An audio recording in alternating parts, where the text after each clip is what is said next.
This is the Widow Podcast, and I am Karen Sutton, the Widow Coach. I'll be supporting you through the loss of your life partner so you can find a more positive way through your grief.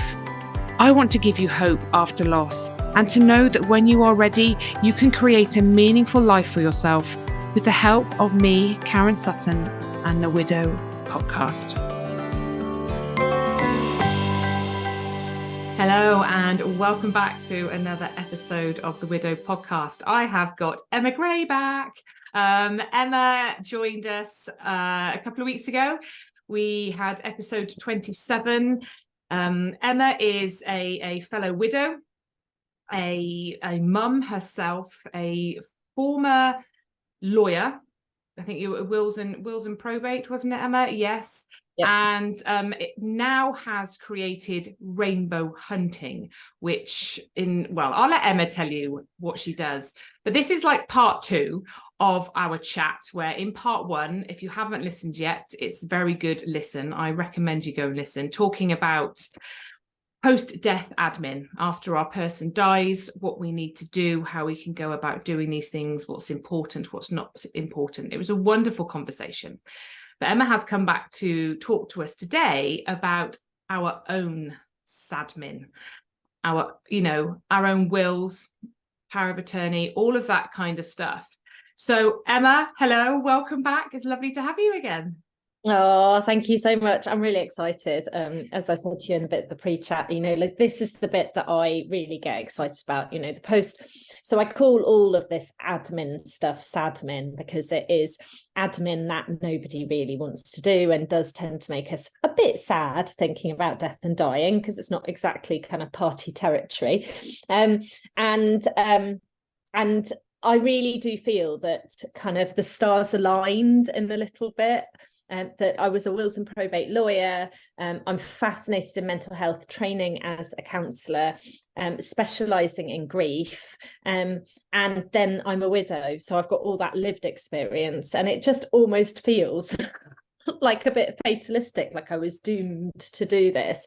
But I feel also like the gift in what's happened to me is that I can use this experience and help other people sort themselves out so that, we can't take away the pain of our loved one dying. Emotionally, that's always going to hurt. I think the death of a loved one is possibly the most painful thing any of us live through, but what we can do is make it a bit easier for our loved ones. And if we can't have those tricky conversations, we can write it down and tell them where to find it.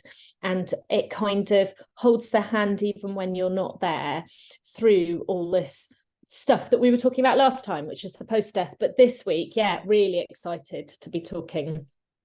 Yeah, I think this is such an important topic because, I truly believe that the more prepared we are for our death, the more we think about it, the more we share our wants, our needs, our beliefs, our wishes, whatever that is, people are able to grieve us, I think, in a far more meaningful way because they know that they are meeting our needs. I know when Simon died for me, we hadn't had huge conversations. I definitely wish we'd had more, but we had conversations. There were definitely things that I knew that I was very glad I knew. But it really highlighted to me, I wish we'd had the deeper conversations. I wish I knew more because what I did know brought me so much comfort in a very, very difficult time. And for me now, I really want to share my wishes and think about them because it takes time, right? It's not something that you just kind of go, well, I think I want this and I think I want that. To be specific about what you want when you leave this earth takes a lot of thought. It's a deep dive and it's uncomfortable, isn't it? And I think what's wonderful about you, Emma, you do have that lived experience. You are training to be a counsellor. Your mental health qualifications and experience is all brilliant. And then you've got the legal side of it as well. You're right. It just all aligns so beautifully because sometimes when you go and see people for help around these things, they speak a different language. They don't really understand what you're going through, and you hold space for all of that, which is a truly wonderful thing. Okay, so let's start. What is the most important thing, Emma, that we should be doing when we're thinking about our own Sadmin? Yeah. So this, it's obvious, really, we all need to have a will. And I was absolutely horrified. I listened to some research that people were doing on wills, and something like in the 35 to 44 bracket, which is like my ideal, is like those people who, you know, that you've got a house, you've got a few assets, you've got a family. With blended families, it's often very complicated. You know, sometimes you're not married, you're just cohabiting. And I was horrified because it's something like only 16% of 35 to 44-year-olds who have a will. And you just think, like, I can understand why people put it off. Either they don't like the idea of solicitors, they don't know where to go, they find the concept really hard, you know, they think that they're going to live forever. Well, you know, as we both know, you know, I love the fact we've both had Simons, but Yes. my Simon was 38, you know, and he was a fighting fit Royal Marine, and he died at home of cancer. You just can't write these things, and you just have no idea. But, you know, the basic is to have a will. And people go, oh, well, what about, you know, surely my other half will just get it. But even if your assets are small enough in value, and even if you are married and it would go to them, even if all of that, it is still easier to have a piece of paper that it's written on, rather than having to try to explain evidence and all the rest of it. So basics definitely is having a will.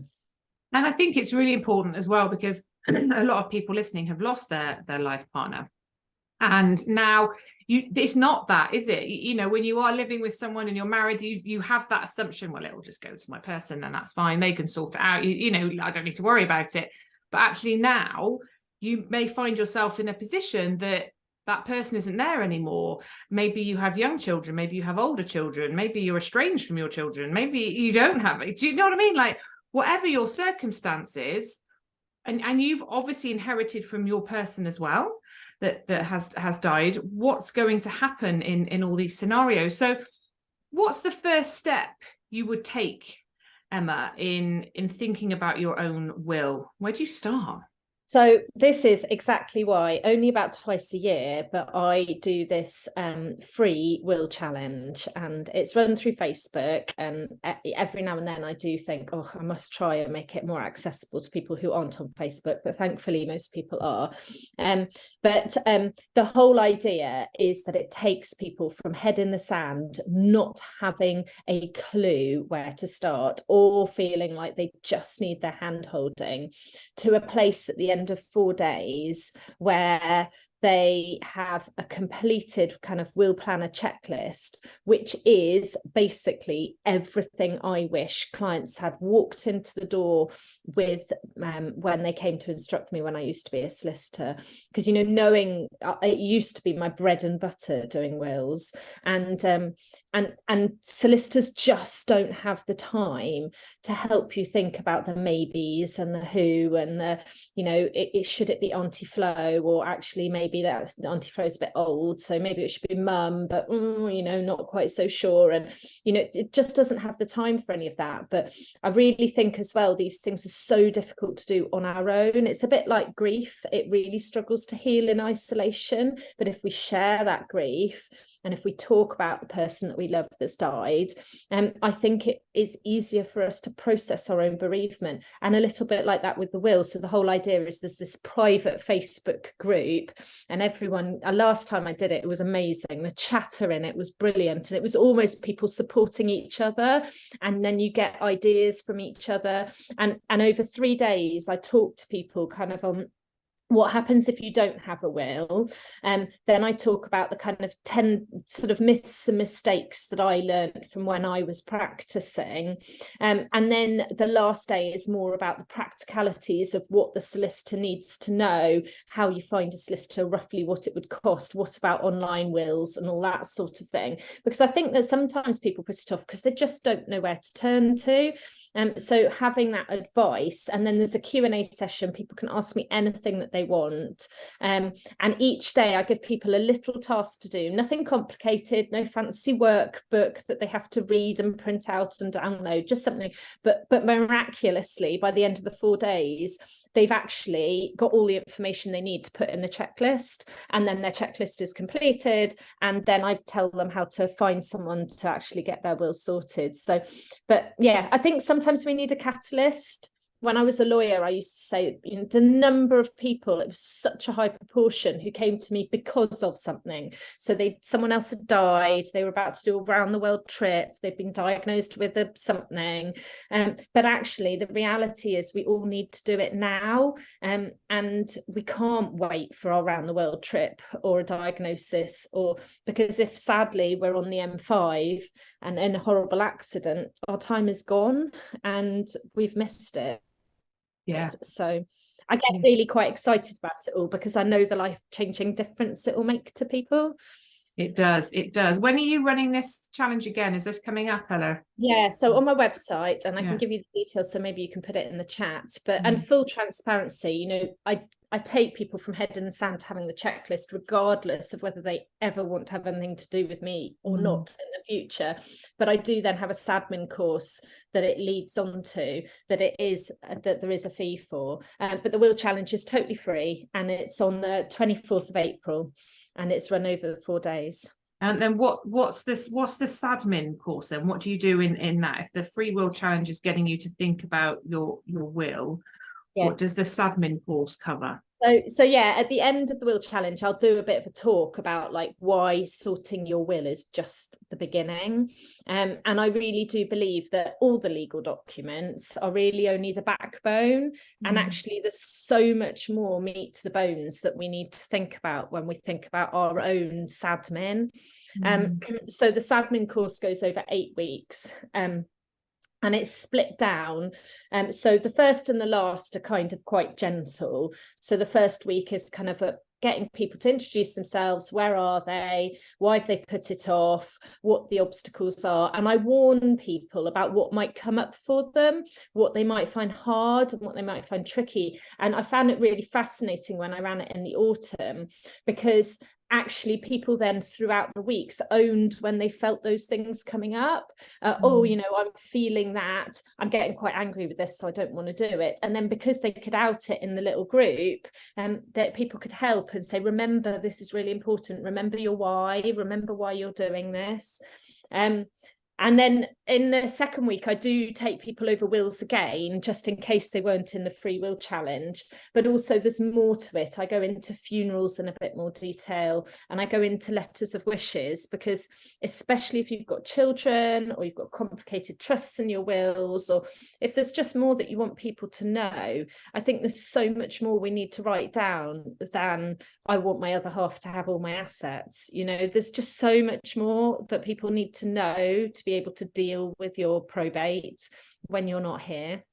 But do you know what, there really is, isn't there? Because I think we kind of touched on this in the last one, but knowing where people's, you know, assets are, like where are the back, you know, people have, I mean, as God knows, I think I've got about 5 separate bank accounts kicking around, and then of course, you know, like you say, you've got pensions and trusts and all these other things, and how do people access it? Where are these things? And even, you know, passwords and stuff to social media accounts and anything else, all these apps that we have on our phones, you know, that your life is on these devices, isn't it? You know, it's all wrapped up in passwords and Face ID and whatever it is. And people may not always know how to get in and how to access these parts of your life. But that's a lot. It's a lot to get in order, isn't it? And think about so that. You just go, they'll figure it out. It is literally, there's so much, but I think it is so much easier when you've got someone to help you out with it all. So I've put in 2 rest weeks, and one of the rest weeks is in week 3 after we do the wills and the funerals and the letters of wishes, because I didn't have rest weeks when I first ran it, and it was a lot for people to manage. Excuse me. And then we go through kind of the things that protect us. So that's about your record keeping, your insurance, your tax, your pensions, and that kind of thing.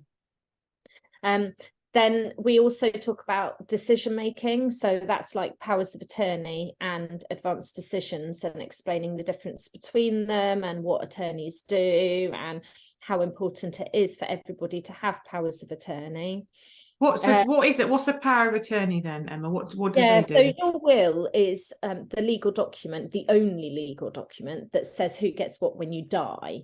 Okay. But your power of attorney is nominating someone who's called an attorney, and their job is, if you are alive but you're unable to, either, there's two types, finances and welfare, unable to manage your finances or make your decisions with your welfare, and you delegate that decision making powers to a trusted person or people who can then do that. But again, I believe that the power of attorney document is only the backbone, because that's such a powerful document. You know, here you go, manage all my finances. But again, it brings you back to, so where are all the accounts and assets, you know, with your health and welfare? You know, are you a religious? Do you want to be looked after in a certain way? Do you have certain thoughts about treatment, about where to live? Are there certain music? Are the people you want to visit you? Are the people that you totally don't want to visit you? You know, there's just so much more that people just don't think about. So so you ask somebody to be a power of attorney, and then how do they know? Is in the document, is it a bit like a will where all your wishes are there, or is it you write a letter of wishes alongside it?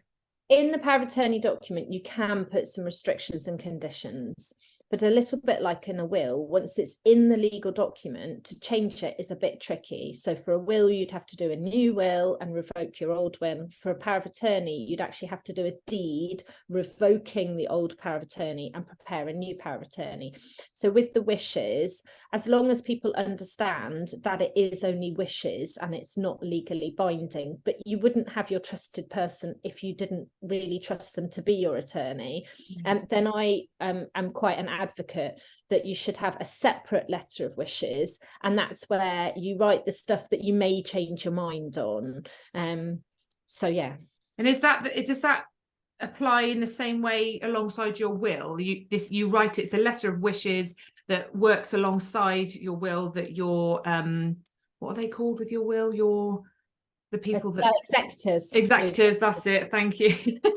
So you have executors, don't you, that carry out your wishes, guided by your will, but you would have a letter of wishes that isn't necessarily a legal binding document, but you obviously trust your executors because you've asked them to take that role on, to carry those wishes out. I've got precedent letters of wishes for the wills and the powers of attorney, which I give people in the Sadmin course as like part and parcel of it all. But the classic in the will is the two things that are really specific is personal possessions. So in the letter of wishes for your will, when you die, you can't put gifts of money. If you want to do a gift of money, it has to go into the will as a specific legacy to a certain person. Right. But with your personal possessions, there may be paintings, photo albums, jewelry, bits and bobs like that you want to leave to specific people. And that's a classic to go in the letter of wishes, to list out the items that you want to go to certain people. And the second thing in a will letter of wishes for families is about guardians, about anything that you want people to know about the children, whether there's any behavioural things that you want people to know about the children, and pets as well.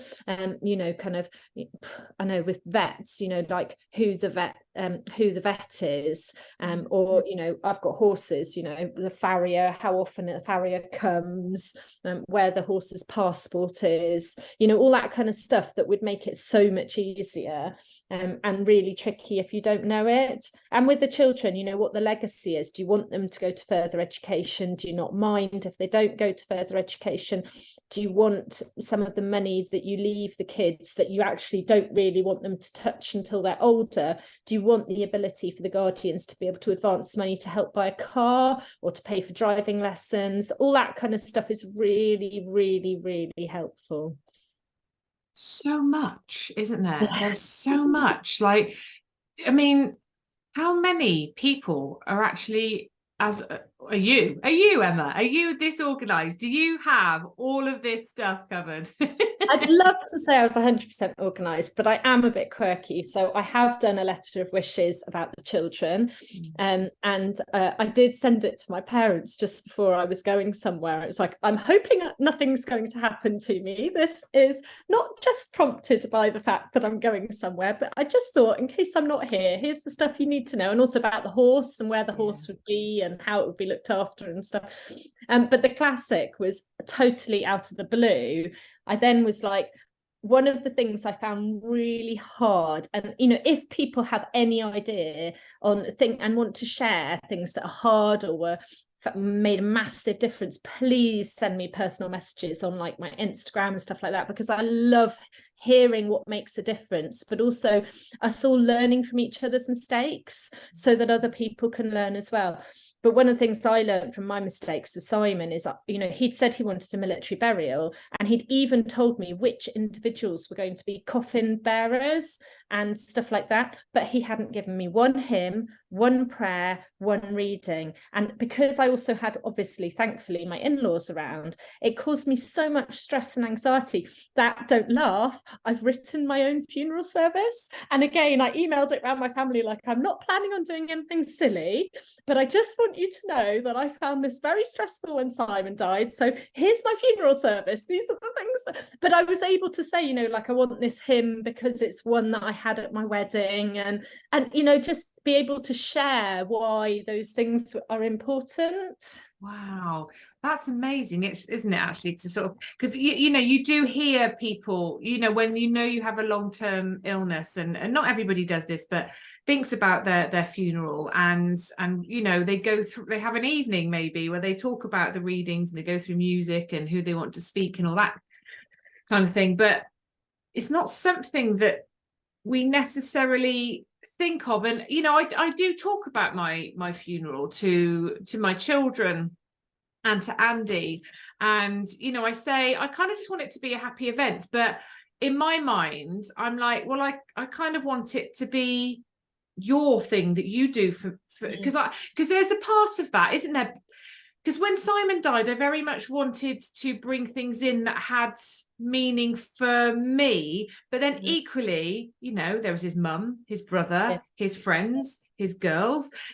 And so there's two sides. And there really is. So I'm a bereavement support volunteer for the National Grief Charity Cruise, and I have clients, usually about 2 on the go at any one time. But I was talking to my supervisor about funerals, and she was saying that she believes that funerals is the first major act for the people who are still alive. And so I did write that in my thing, like, here is some ideas, but you can obviously do what you want to do, because it's a celebration of the person who's died, but it's also the first massive big goodbye for the people who are living. So it is kind of about the people who are living. So it's definitely 2 sides to the coin on that. Yeah, I guess it's having the conversations, isn't it, Emma? It's speaking to the people that are going to be left behind and say, what would you like? Would you like to choose it and that's okay? Or would you like me to sort of give you some guidance on it? And it just always boils down to that. But we don't have the conversations, do we? No. There's real resistance. Yeah. And that is something I say on my will challenge and on my Sadmin course, and when I do one-on-ones with people, and even when I was a solicitor, I used to say, blame me. It's really important that you talk about this. Go along and tell them it's my fault. This bossy lady who gets a bit overexcited about death and dying has told us that we need to have these awkward conversations and we need to talk about these things, because it does really help. Oh, so much more, I think, than we can ever imagine, and I think it helps us as well, because I've done a lot of thinking about death. It's what I do, it's what I work with, and I've met a lot of people, and obviously Simon died, and I think when you lose somebody that close, it kind of invites you to explore your own belief systems, what you think happens, what you would like for the people that will be left behind as well, because ultimately we die. Like, I don't know where we go. I don't know what happens. We all have our own individual belief systems, but you know, we're gone. We're doing the next thing that we're going to be doing. And it's the people here left behind that have to navigate those feelings of grief and uncertainty. And I think it's a real gift to tell those people what your belief systems are, what you feel about death, because I think there's a societal kind of understanding that everyone's just scared of dying. Like it's a big scary thing and it's really horrible and nobody wants to, and oh my god.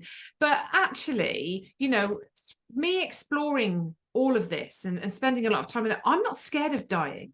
I'm scared of leaving my children behind.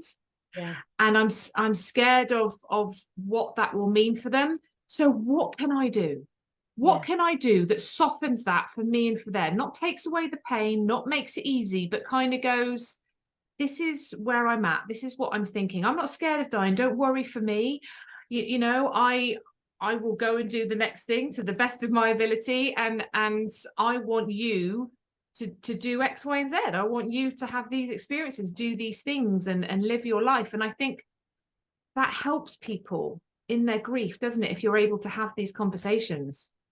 100%. Simon had that conversation with me, and I remember being quite stunned because I still don't know where I'm at on death. I still think it's all quite scary. But he said that he was not scared of dying, but there were two things that really upset him. One is that he didn't want to be in pain, and I can totally get that, but through the journey of what we lived through, the cancer journey that we lived through, I learned that yes, he was in pain at times, but he didn't need to be, and that the doctors can normally do something to get rid of the pain.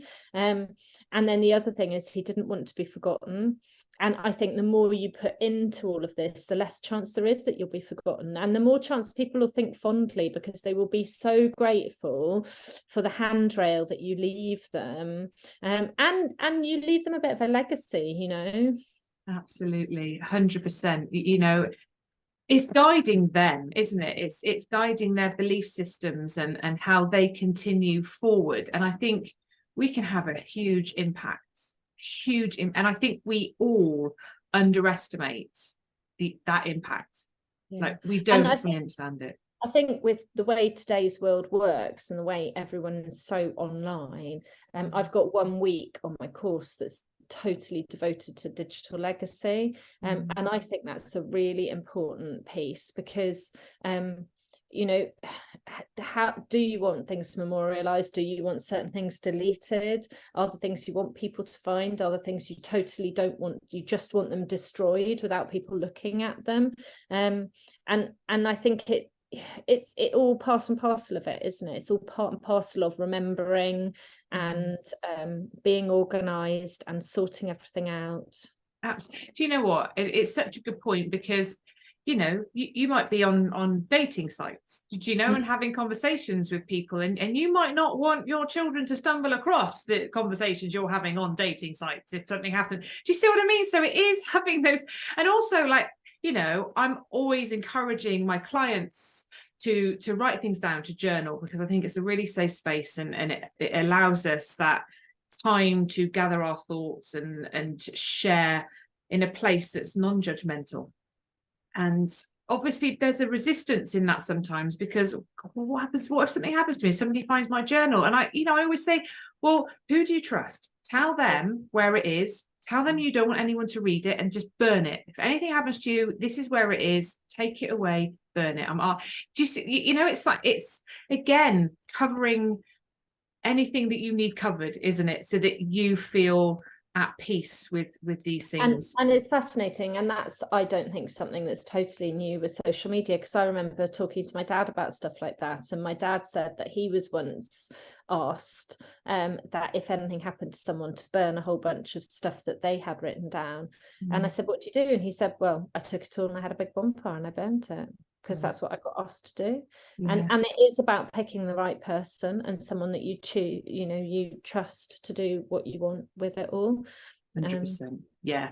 And I know not everybody maybe feels they have that, which can be a block, which I But completely that's when you understand. can involve professionals, because they will be totally impartial. And if someone says all the black notebooks are my journals, I want them destroyed, and you'll find them in the top left hand drawer of my chest of drawers, then the professional will go make sure they get them and destroy them, and probably put them in a confidential. Do you know what I mean? You know, there is always a way around it.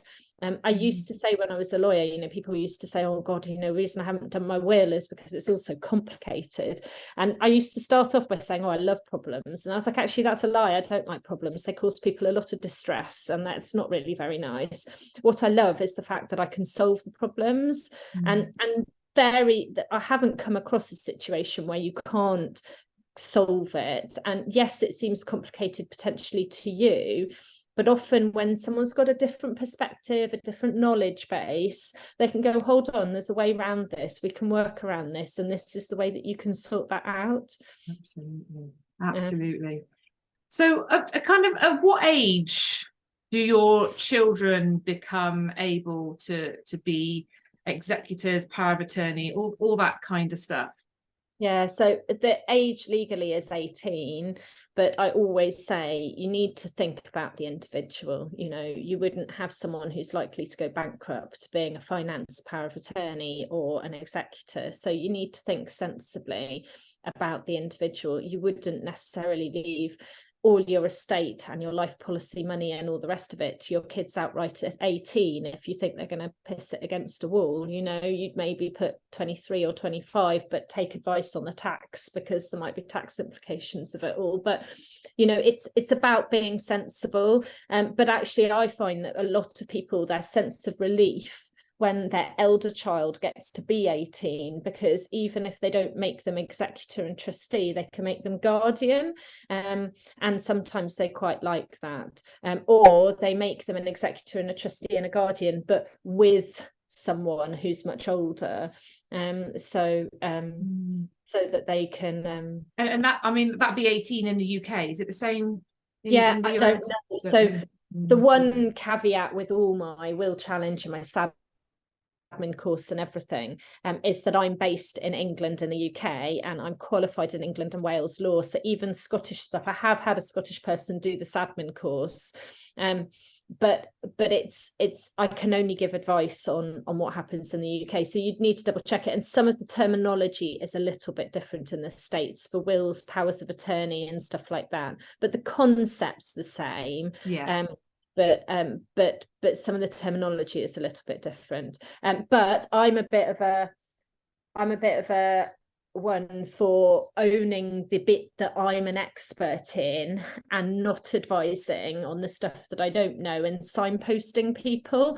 So even in my Sadmin course, I've got an accountant who comes in and talks about budgeting as a bit of a bonus.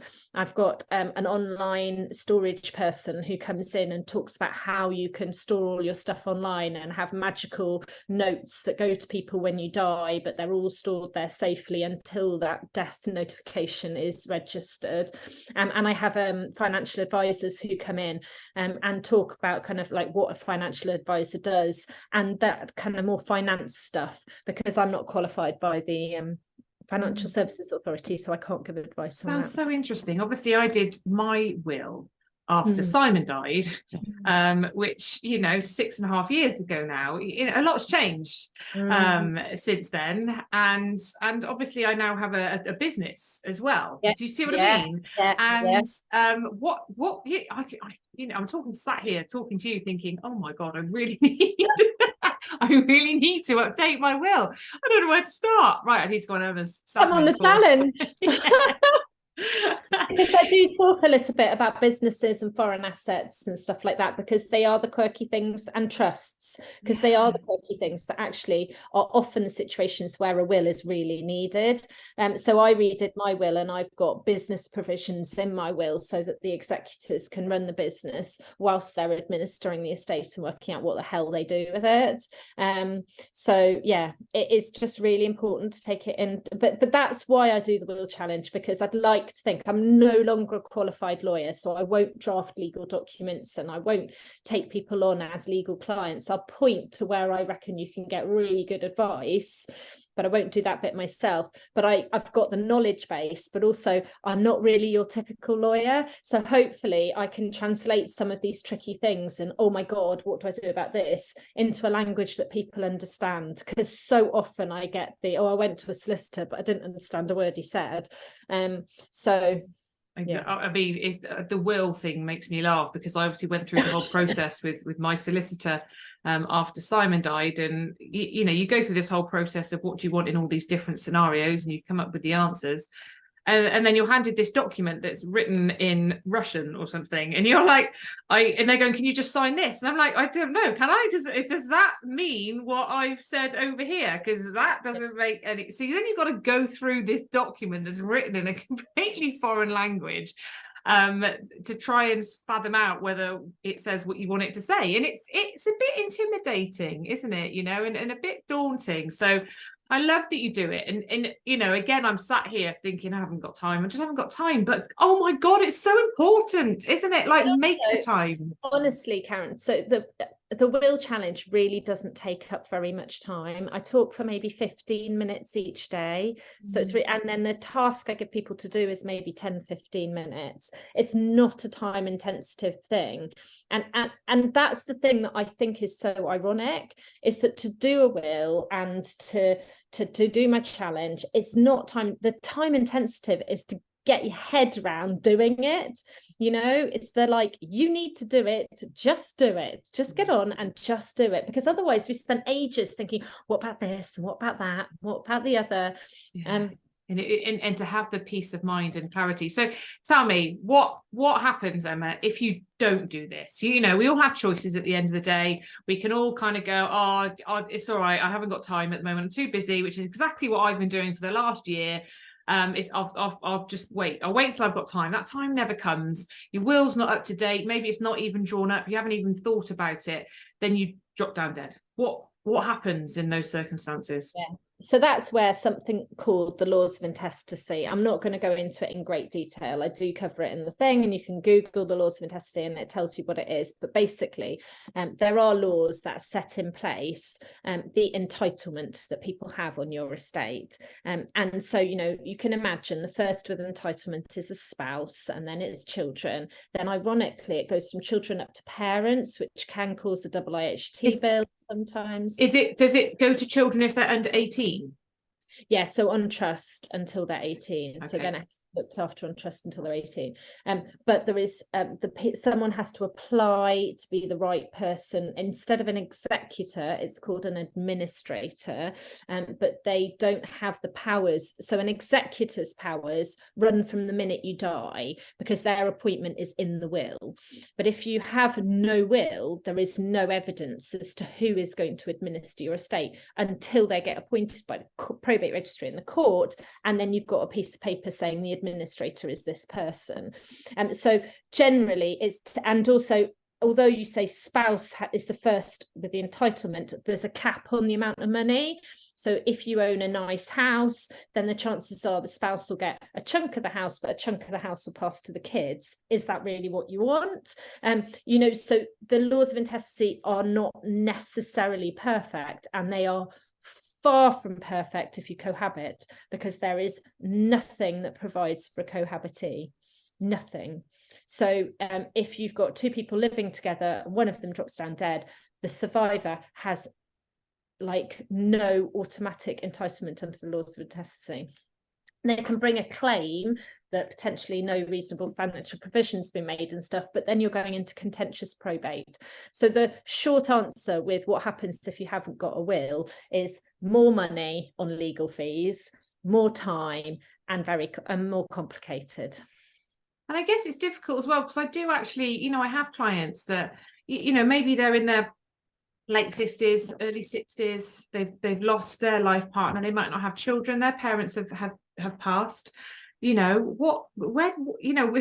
don't have a spouse, Yeah. children and parents, where does it go? Then it gets more and more remote. So you Mm. follow, so if you've got no parents, you go to the next one, which is children. If you've got no children, you go to the next one. If you've got no children, it goes to parents. If you haven't got them, it goes to siblings. And then it starts to go to nieces, nephews, cousins, blah, blah, blah. And that's where you get these amazing genealogists who make money and have jobs about finding. So when I first started as a lawyer, one of the ways I learned about some of the complicated stuff is I took over files that had got stuck, and some of the files had got stuck because there was no will and there was parts of the family tree that were missing. So then they couldn't administer the estate because they kind of knew that there was someone who should have been in that space and potentially should be inheriting from the estate, but they had no contact details for them, they had no way of tracing them. So the estate had just got stuck for years and no one had done anything with the money that was just sat there. And so then you have to employ a genealogist to try and find out where they live and who they are, and it starts getting a bit Sherlock Holmesy. Wow, it's amazing, isn't it? Just like there must be a lot of that out there, actually, more than But we also, realise. you know, if you are someone, because sometimes people put off doing their will because they say, I haven't got a spouse, I haven't got children, I haven't got parents. But, you know, you potentially, hopefully, do have friends, charities that you support, etc., etc., etc. And you can leave the most wonderful legacy, giving surprise gifts to friends, loved ones, godchildren, whatever religion you might be, and all the rest of it, money to charity. And especially in today's day and age, charities are really struggling, and a lot of their money comes from legacies and wills, and you can make a massive difference. And, you know, if you're over the tax threshold, any money given to charity is tax-free, so you can make your estate tax-free by giving a huge chunk to charity potentially. So, you know, there's tons that you can do, but sometimes it is that it's really painful because I don't feel like I've got anyone, don't know who to talk to. But you can talk to someone like me if you've got no one else to talk to, who can hold your hand and help you through it all. I think that's such a wonderful gift, Emma, that you have chosen to do this, you know, and you're right, it does just seem all to align and come together in this perfect kind of harmony. And some trees. You know, just your passion and your empathy. You know, I know you've come into my membership and you gave the most amazing talk, and people have gone away with all the information you've shared, and you know, they've drawn up their wills and you've really got them thinking, and you've helped them see that it's doable. You know, we can sort these things out. And actually the peace of mind, you know, like you were saying just now, the energy that we give to worrying about these things, that oh God, I don't know what to do and I haven't thought about it, and what would I do with this, and what, yeah, it is worrying and it is hard to sit down and go through it all. But actually when you've done it and you've got that clarity, it does bring you a lot actually of peace. Because, you know, if you are a younger widow and you've got younger children, like you and I, you know, like the biggest fear is that something's going to happen to you, and then what happens to your children, and it's a horrible, awful thing to think about. However, if you have some plan in place, if you've spoken to people and you know, you've made people aware of what you want, and you've got provisions, and it just gives you that little bit of peace of mind, which we are all striving for, aren't we? Yeah, and it makes the tricky time a bit easier. And that's, you know, my whole rainbow hunting thing, I started with a blog, and then slowly became this thing that it is now, helping people with courses and one-to-one and all the talks, and I talk about grief quite often and stuff like that. But I really passionately believe that, you know, it is naff, but it's like the weather, you know, some days it is cold, it's wet, it's miserable, and we literally feel like we're going to be in that horrible place for forever. And, you know, certainly through my grief, I had phases where I was 100% depressed, just getting out of bed, wading through metaphorical treacle and putting 3 meals on the table, getting to work and getting the kids to school was survival and was something to celebrate. You know, it was amazing. But it's about keeping hope. The sun and the stars never go. They are always there, you know, as sure as night follows day, they are there. So when it's wet and miserable, you just go out chasing your rainbows, And that's, and it's easier if you're with people. Puddle jumping ain't much fun on your own, but it's a lot of fun if you do it with the kids. Absolutely, 100%. That's such a lovely message, Emma. I will put information about the Free Will Challenge, which is coming up on the 24th of April. That's 2023, if you're listening to this in the future. And obviously that will then lead on to the Sadmin course if people like, what they've learned from you and want to take it a bit further. I'll put all of that in the show notes, all the links and how you can connect with Emma. But Emma, thank you so much. This is such an important conversation to have, and creating this awareness around, thinking about what we can do for ourselves to help those that we love when our time comes is a gift. It's a real gift. I really, truly believe that. So thank you so much, Emma. Thank you so much for listening to the Widow podcast with me, Karen Sutton. If you would like to be part of a supportive community of people who understand your grief, come and join my free Facebook group, Widowed and Rising. And make sure you tune in to the next episode of the Widow podcast.